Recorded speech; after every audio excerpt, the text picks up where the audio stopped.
saya mengambil satu kisah yang menarik. Yang pertama ada kisah seorang dokter yang terkenal. Ini kisah pribadinya, Bu. Saya pernah berdialog dengan beliau dan ini menjadi kisah pribadi beliau. Beliau adalah ahli bedah terbaik di Indonesia. Dia lama di Jepang, ikut kuliah sampai jadi lulusan terbaik Jepang, dan beberapa kuliah dia ikutin dan akhirnya dia mendapat gelar yang cukup banyak. Pada saat dia pulang ke Indonesia, awalnya ada bahasa kesombongan dalam dirinya, seolah-olah penyakit yang berkaitan dengan saraf itu bisa dituntaskan dengan dia. Ya, bedah saraf itu seolah bisa dituntaskan oleh dia. Satu saat Allah menguji dia, sederhana sekali. Satu saat Allah menguji dia dengan suatu kasus seorang anak yang sakit usus buntu. Bayangkan, Bu, sakit usus buntu. Ya, sakit usus buntu, dioperasi di salah satu rumah sakit dengan harapan cepat sembuh karena dia menganggap bahwa ini ilmu saya ini untuk ngatasin usus buntu sebentar aja tuntas, karena penyakit berat itu bisa sembuh. Ya, dengan kesombongan dia, tim yang ahli yang sangat luar biasa. Nah, ternyata setelah selesai operasi apa yang terjadi, Bu? Anak tersebut itu tidak sadar selama 3 hari. Dan ini kesaksian beliau. Ya, ini kesaksian beliau. Anak tersebut tidak sadar, akhirnya dia dan timnya coba berpikir apa kesalahannya. SOP-nya sudah kita lakukan semua, kita gunakan pengobat cara yang terbaik, biusnya juga yang terbaik, dosisnya juga sudah tepat, tapi kenapa tidak sadar? Ya, akhirnya dia pada saat itu hari ketiga pas hari Jumat, sama dengan kejadian kita hari Jumat. Akhirnya dia sholat Jumat.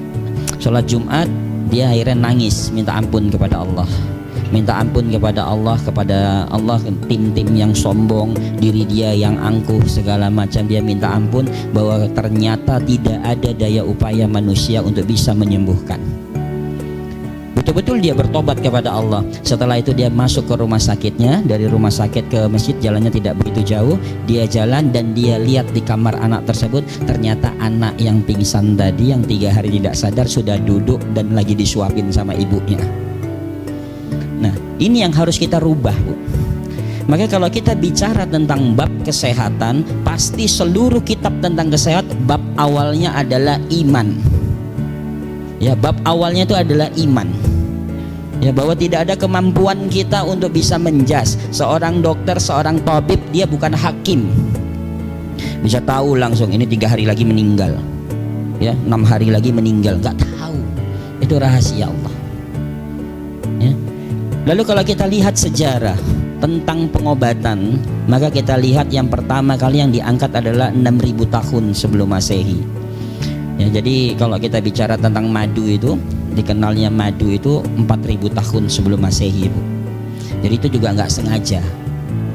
Ya, 6000 tahun sebelum Masehi itu juga pengobatannya tidak sengaja. Karena pada saat mereka habis pergi-pergi, tiba-tiba kebentur kepalanya keluar darah, kok enak habis keluar darah tersebut. Nah, terus mereka coba lagi ketika sakit sedikit, benturkan kepala keluar darah, enak. Nah, akhirnya mereka mengatakan, oh berarti pengobatan ini harus pakai batu, diketok kepalanya keluar darah enak. Nah, ini zaman dulu. Lalu masuk ke 4000 tahun sebelum Masehi, mereka mulai pintar, mulai berpikir. Nah, mereka sembunyi di gua-gua, ternyata di gua tersebut ada tetesan air. Nah, itulah air yang pertama kali mereka rasakan kenikmatannya, yaitu madu.